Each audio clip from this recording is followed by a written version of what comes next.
Fala, galerinha, mais um Fim de Cast, aquele seu podcast fim de carreira para você ouvir aí no seu fim de semana e sair com aquela colheita de um insight, um ensinamento, coisas de empreendedores, coisas de vitoriosos.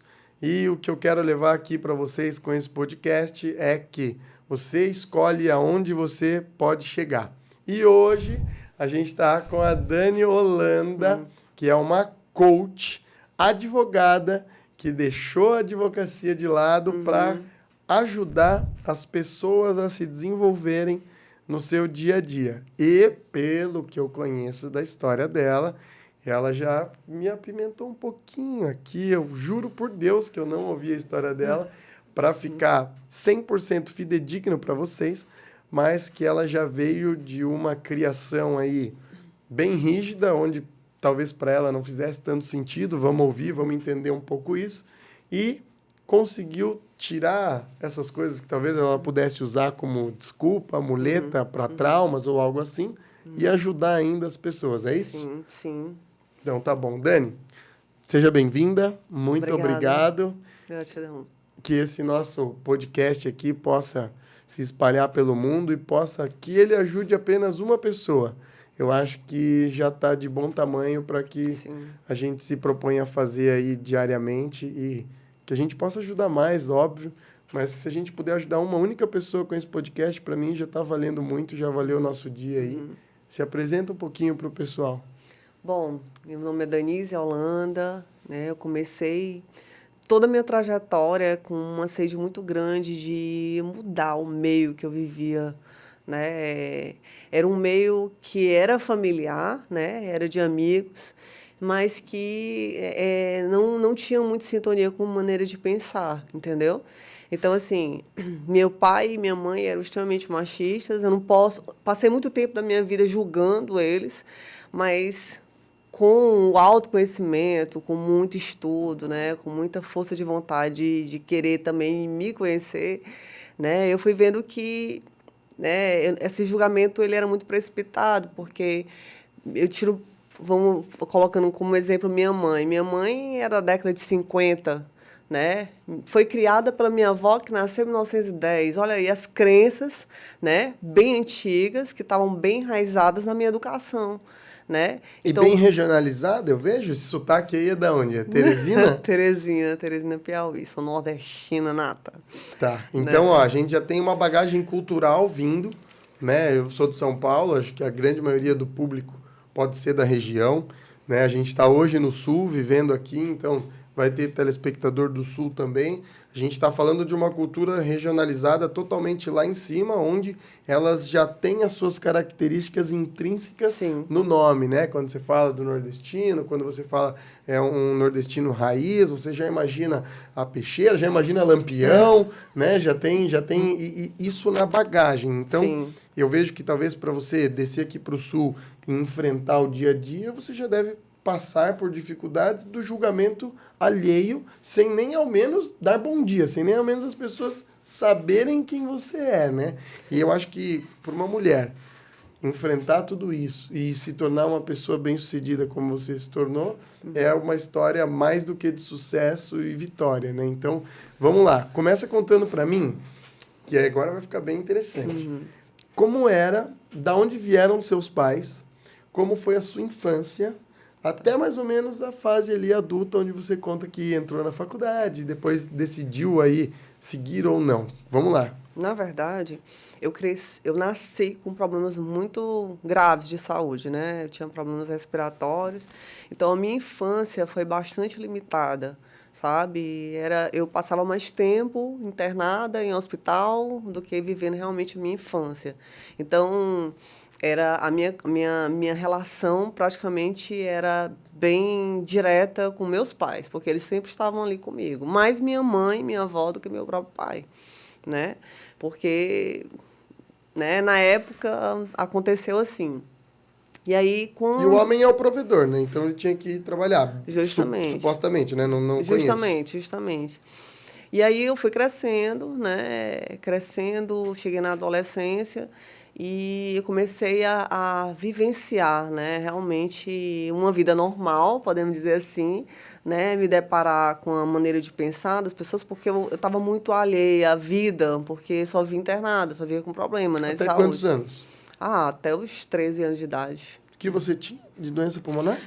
Pulmonar, né? Eu não sabia o que era tomar um picolé, eu não vivia como uma criança comum, né? E, graças a Deus, eu consegui me curar, né? E minha adolescência foi bem difícil, porque eu quis viver a vida de uma forma bem tensa, como adolescente, sabe? Interagindo com as pessoas, e eu me deparei com uma realidade, né, meio, né, diferente, oposta, né, do que eu pensava, do que eu imaginava do mundo. Eu quero uma resposta da Denísia da época, de 26 anos. Sim. Então, a Denísia começou a descobrir o mundo com 13, Sim, começou a desabrochar para a vida ali na adolescência, como todo mundo. sim. Dos 13 aos 18, não é a mesma evolução de quem começa dos 10 a brincar de bola na rua, a sair, Sim. até os 18. Então, teve que ser um pouco mais acelerada. Talvez tenha deixado coisas para trás ou ganhado coisas a mais. E aí chegou com os seus 18, entrou numa faculdade de Direito, foi até os seus 20... A faculdade de Direito são 5 anos, né? Então, foi Sim. até os seus 23, 24... amadurecendo durante uma faculdade, né, entendendo a vida durante uma faculdade, que, para quem está nos ouvindo aí e fez faculdade, não é mil maravilhas, você não sai aprendendo realmente o jogo da vida Não. porque você está dentro de uma faculdade. Você, pelo contrário, você cria falsas ilusões Sim. estando dentro da faculdade, você acha que vai ser mil maravilhas, você vai abrir. Eu que fiz medicina, você já vai abrir, já vai ter seu consultório, as pessoas já vão bater na sua porta, já está tudo certo. Para quem faz direito, a mesma coisa, eu já vou abrir meu escritório, já vai vir 1000 processos, eu já vou cuidar de todo mundo, eu já vou defender grandes causas. E é totalmente diferente. Então, você tem que construir uma Dani que está vindo de algo que talvez ela foi privada por uma doença ou alguma coisa assim, está vindo de uma cultura muito regionalista, Sim. que ela está afastada dos grandes centros nacionais do nosso país, e ela está vindo também de uma criação muito diferenciada. Aí ela encontra um marido, ela constrói uma família, tudo muito cedo. Conta pra mim um pouco dessa visão da Dani. De hoje, de antigamente. Com a cabeça de antigamente. Nossa, eu achava o máximo, né? Ter uma casa, cuidar daquela casa. Eu disse, poxa, cuidei durante anos da casa do meu pai. Hoje eu vou cuidar da minha. Eu achava o máximo, né? Só que muitas coisas mudaram, né? Eu fui caindo muitas fichas, porque eu fui percebendo que eu precisava cuidar da minha casa interior, entendeu? Era algo que eu tinha criado por algum motivo, né, pelas minhas vivências, e que não era a única coisa, né, que eu não era aquele mundinho ali, existia um mundo lá fora, entendeu? Então, assim, na época, eu estava muito feliz e satisfeita. Só que eu fui vendo que eu não estava feliz. Não estava feliz. Por quê? Porque eu já tinha esses questionamentos antes, né? Eu achava que minha mãe era muito... vivia só para casa e para o meu pai e para os filhos, né? E eu não me sentia, como é que se diz? Suficiente vivendo dessa forma. Eu sempre lembrava da mamãe, sabe? Quando eu comecei meu casamento. Quando eu comecei minha vida familiar, eu sempre lembrava. E eu dizia, poxa, tá na hora de ser realmente quem você é, entendeu? Na verdade, eu comecei a fazer um curso superior e aprender a dirigir, que eu não sabia, sabe? A ter uma certa independência, tudo partiu do casamento, quando eu me casei. Você acha que o casamento foi mais um pontapé do que simplesmente ir para a faculdade ou se formar? Sim, com certeza, amadureci muito. Ter filhos também me amadureceu muito. Lembrando que bem antes de eu me casar, né, eu aprendi a ser mãe dentro de um orfanato. Eu tenho 25 anos, né, eu sou 25 anos assim, ativa nessa questão de trabalho social. Né? Então, eu com 15 anos, pegava um ônibus e ia bater num orfanato, passava o domingo todo lá. Então, eu aprendi a ser mãe lá, né? Cuidando de crianças que eu nunca tinha visto na vida, sabe? Então, assim, muitas experiências que eu tive me fizeram entrar num casamento, não permanecer durante muito tempo com uma postura só. Eu tive que, né, agir de outra forma, entendeu? E de onde a Dani bebia? Da onde ela buscava informações? Da onde ela buscava que ela tinha que aprender a dirigir? Da onde ela buscava que era importante ela aprender outras coisas? Da onde ela aprendia que o eu interior dela tinha que falar mais alto? E aonde ela ia buscar ouvir esse eu interior? Como é que é? Na verdade, por incrível que pareça, foi minha mãe. Tu acredita? Mamãe foi importante, bichinha. Nossa, mamãe, ela agia de uma forma, depois que eu casei, ela passou a me ver de outra forma, entendeu? Então, ela dizia assim, filha, vamos se cuidar, né? Eu já era vaidosa, eu fiquei mais ainda. Eu me lembro que quando eu já tinha, o quê? 15 dias que eu tinha tido meu primeiro filho, né? Ela chegou com um monte de roupa para mim e disse assim, cadê aquelas roupas, aquele sutiã feio, aquelas roupas lá de... Sabe o que acontece? E eu falo isso com propriedade, porque eu tive familiares ao meu lado que tiveram isso, né? A minha mãe teve síndrome da leoa assim que eu nasci, então ela se tornou uma mãe super protetora e ela é até hoje. A minha mãe, ela é tão super protetora a ponto dela fazer 2 almoços para deixar disponível, um em casa e um para eu levar, antes de eu sair. Porque ela não sabe se eu vou voltar ou se eu vou comer fora, mas pelo menos os 2 estão prontos, independente do que eu queira, tá lá. E isso daí é o que eu vejo, principalmente de quem tem dificuldade com os filhos ao nascer. A pessoa, ela sente tanto medo de perder que ela arrasta isso ao longo da trajetória da criação dos filhos. Eu sou um cara que eu estudo tudo, de tudo, a todo minuto. E ter filho, para mim, é algo que eu planejo há muito tempo. E, por isso, esse é um dos meus medos. Como eu vou proteger o meu filho, como eu vou liberar o meu filho, dar essa liberdade a ele e vou conseguir andar nessa linha de não ser superprotetor, mas também ter segurança de que ele está sendo protegido. E aí interpretei mamãe assim, interpretei mamãe como uma mulher que, pô, é minha filha mulher, que eu sei que eu vou passar um legado de mulher para ela e eu quase perdi? Joia rara. Então eu vou ensinar ela a ser bruta, porque o mundo é bruto, e talvez ela tenha super protegido você e passado essa visão, talvez. Sim. E aí ela te entrega, daí ela se preocupa com o seu sutiã, daí ela se preocupa com as suas roupas, daí ela te libera a usar roupas, porque ela sabe que aí você vai cuidar de um marido. Sim, sim. Mas já tinha tido essa visão, não? Na verdade, eu acredito que a mamãe mudou muito, né, no decorrer do tempo, né? Como evolução daí. Houve uma evolução, um amadurecimento dela, sim. Porque eu era muito questionadora, eu batia muito de frente com ela, né, por certas maneiras de pensar, e o tempo foi fazendo ela mudar, né? Eu acredito que ela era super protetora, sim, né, até mesmo porque ela era a única que era viva, podemos dizer assim, na família, entendeu? Então, ela não tinha quase nenhum parente. A família mesmo, literal mesmo dela, era os filhos e o marido, entendeu? Então, ela entrou no início da minha vida, né, no casamento, dessa forma, né? E isso me deu, assim, vários insights, né? Eu vou realmente fazer o que eu preciso fazer, aprender a dirigir, terminar um curso superior, né? Fazer algumas mudanças, né? Que eu estava muito inerte, eu estava muito zona de conforto, estava muito engessada.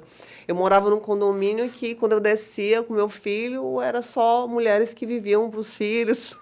E aquilo ali, eu não faço parte desse meio, entendeu? E quem te introduziu nesse meio foi o marido ou automaticamente você já estava nesse meio? Não, depois que eu casei, literalmente foi depois do casamento, eu não tinha, sabe, aquela mulher, a mulher quando ela casa, geralmente, né, ela... Eu não sei como é, né? Mas eu vou lhe dizer. Agora que eu quero ver.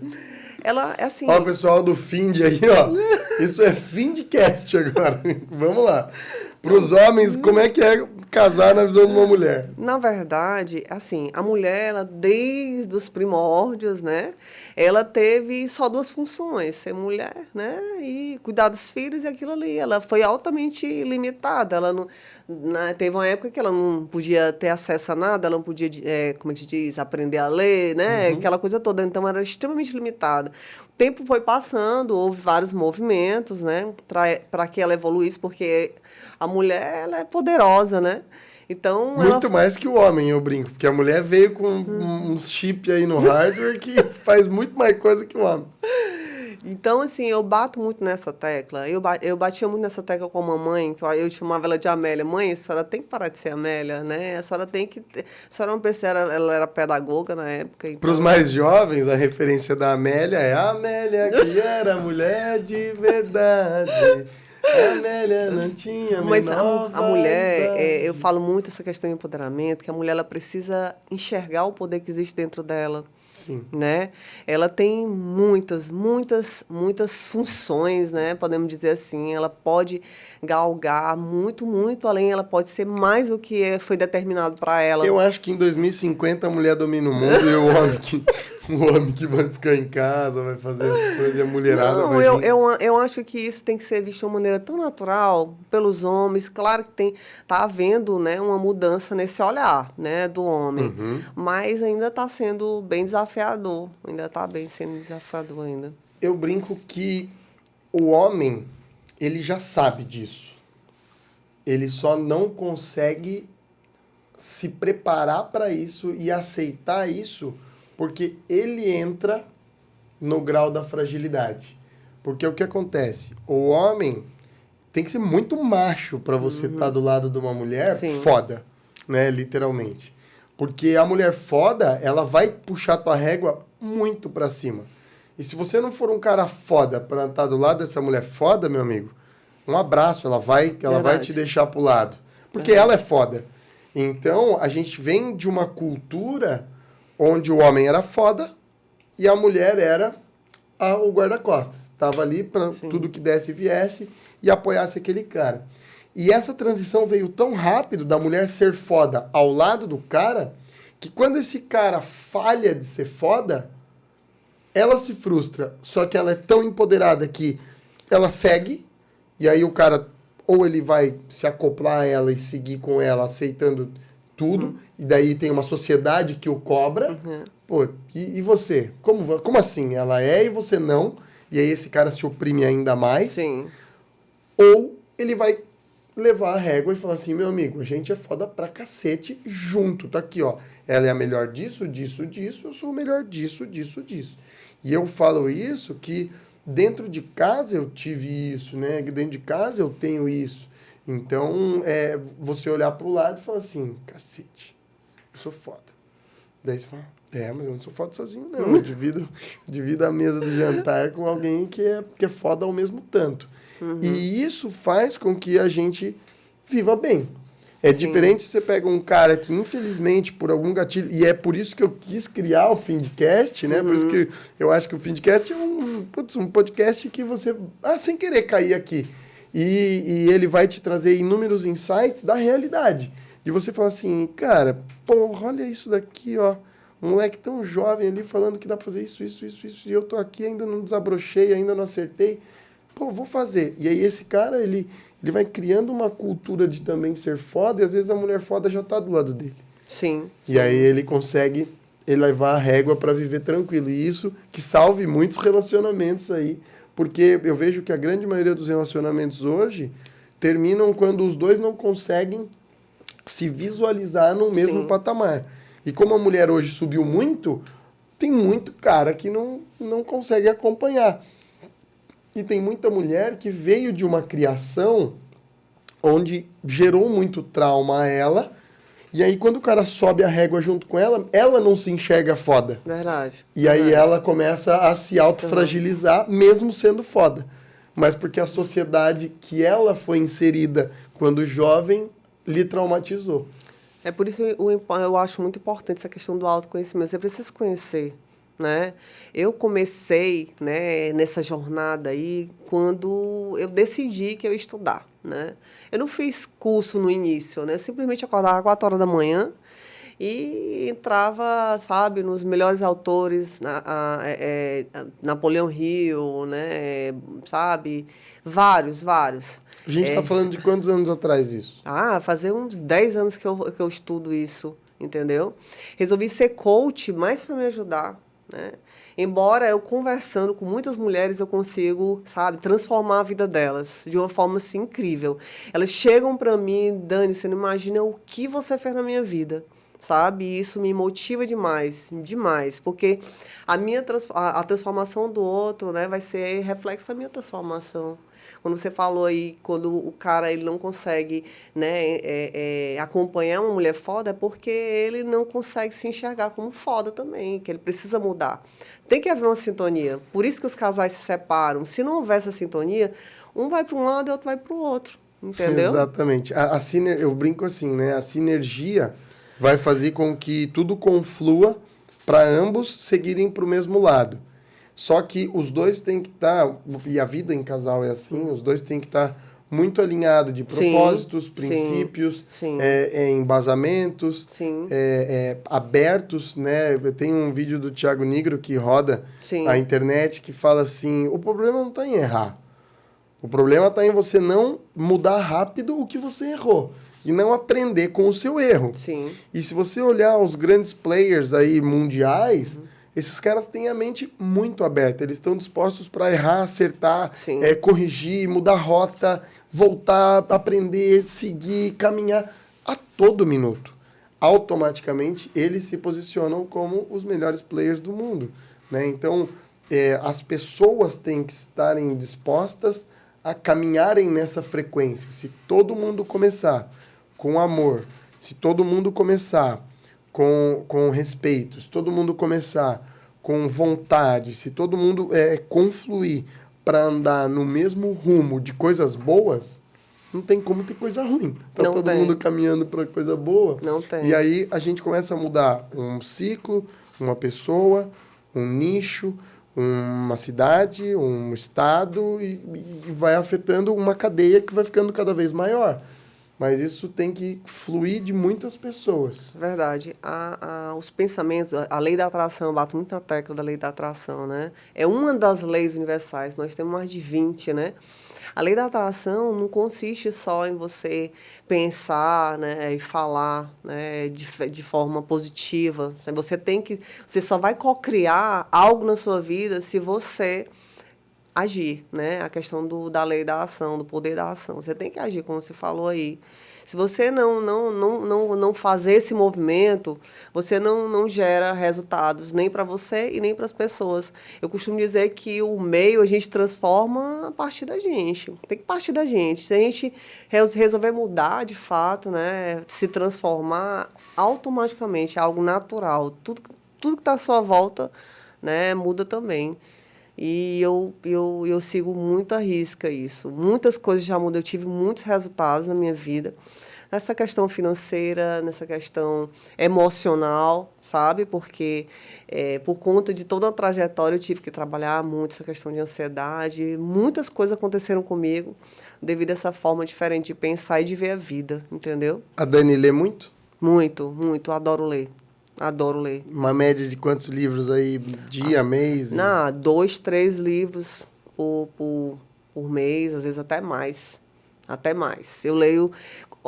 Eu gosto muito de ler e escrever, né? Todos os meus livros que tu imaginar são riscados. Eu não empresto, não faço nada. Quando alguém está querendo um livro meu, eu vou lá e eu digo, olha, tem esse livro bem aqui, mas meu, nem pensei. Eu já comprei livro para dar para a pessoa de tanto que ela me pediu.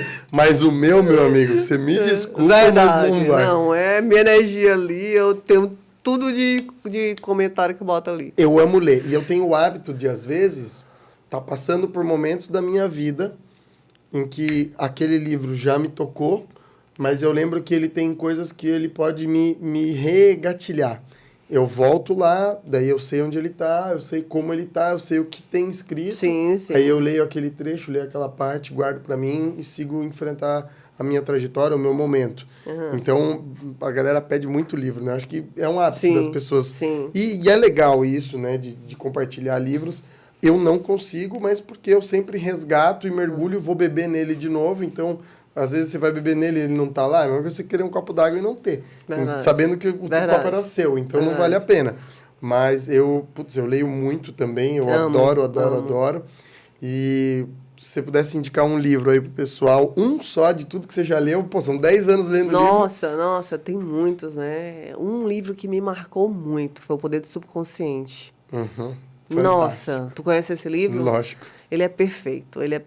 Foi a partir daí que eu fui vendo que a gente precisa de uma reprogramação mental, né? Não tem como. Às vezes você sabe de tudo ali teoricamente, mas o seu subconsciente, você anda segurando, você anda carregando ele. E ele tem umas tarefinhas, esse livro. Nossa. Então, ele vai te ajudando a criar uma linha de raciocínio que você tem que ter para se auto-reprogramar. Então, esse livro é muito bom. Verdade. E eu vou soltar aqui né? A gente já sabe que é clichêzão, mas é um livro que eu bebo, e para mim é igual água.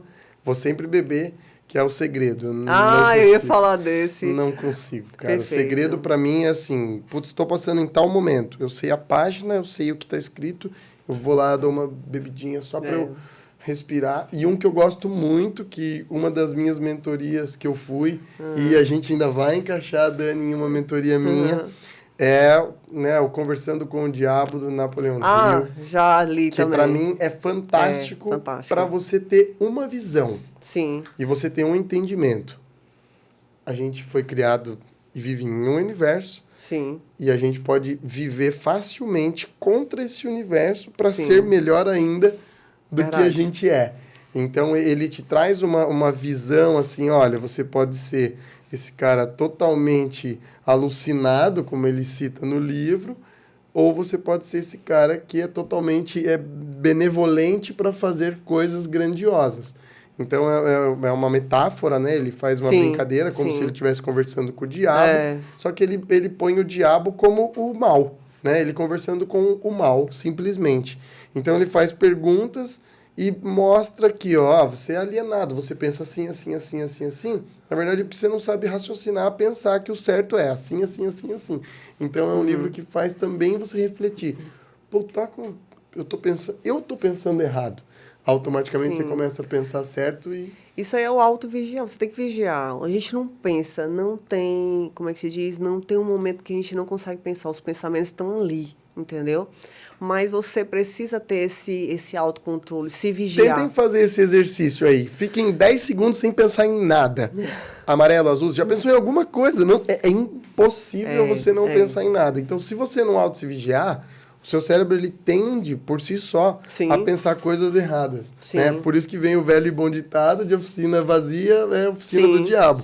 Então, você não vai conseguir estar com ela vazia porque automaticamente vai começar a confluir pensamentos ruins.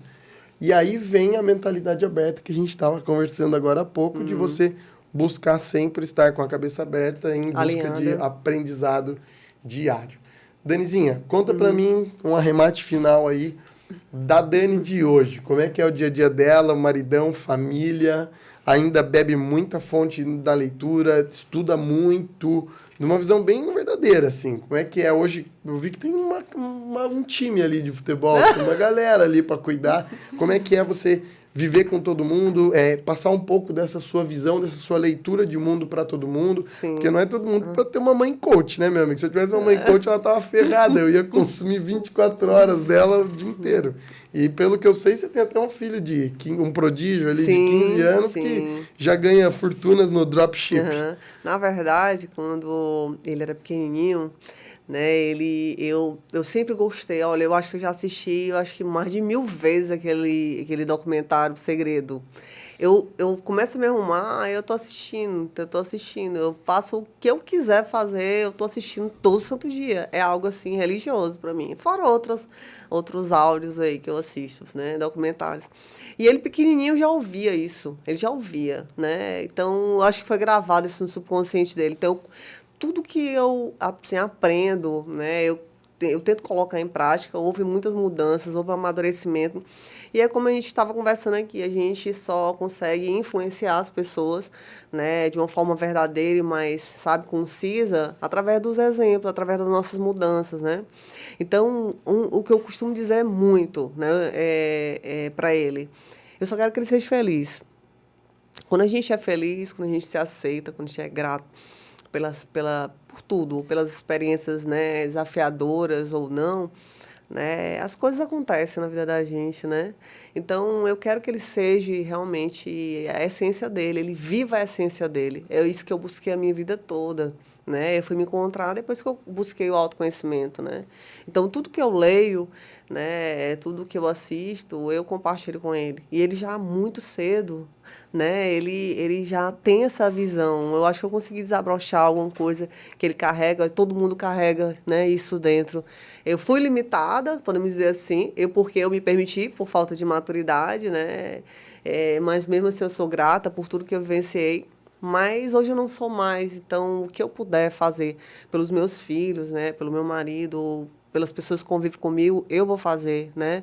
Eu digo muito que essa mulher que é hoje, que vos falo aqui, né, é uma mulher livre, né, de muitas crenças, que está né, num processo ainda, que esse processo nunca acaba, mas que tem uma sede, uma fome muito grande de me tornar cada vez melhor, né? Hoje eu ajudo através do trabalho de coach, e hoje através também das redes sociais, muitas mulheres nesse sentido. Tem muitas mulheres, eu bato muito na tecla, que as pessoas falam, você tem que ter independência financeira, empoderamento, independência financeira, sim, faz parte. Mas, acima de tudo, você tem que, sabe, buscar essa força interior. Você tem que se desvincular, né, se libertar de muitas crenças. Busque ser feliz, que isso vem inserido. Busque ser feliz, né, da sua maneira, seja você, né? Que isso vai estar intrínseco. Isso vai ser resultado, entendeu? Isso é muito forte. Eu conheço muitas mulheres... É o fim, não o meio, né? Eu conheço muitas mulheres que têm grana e são extremamente dependentes emocionalmente do marido, dos parceiros, dos filhos, sabe? São reféns, são escravas. A síndrome de borderline vem sendo cada vez mais detectada aí no maior parte o público feminino, né? Mas também em homens.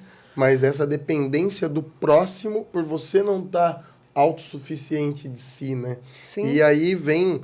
Para a gente encerrar aqui, uma frase que você falou de outras palavras, né? Com outras palavras, mas que me chama muito a atenção, porque o moleque realmente ele é violento, ele vai ser convidado para estar aqui com a gente também, em um dos nossos episódios, e que o exemplo, né? Na verdade, o ensinamento, ele mostra, mas quem arrasta é o exemplo, né? E aqui está exatamente escarrado, né? Ele é o que ele é hoje, porque talvez ele tenha essa super mãe como exemplo. Então, você vem arrastando ele pelos cabelos mesmo. Sim. E isso lhe torna quem é.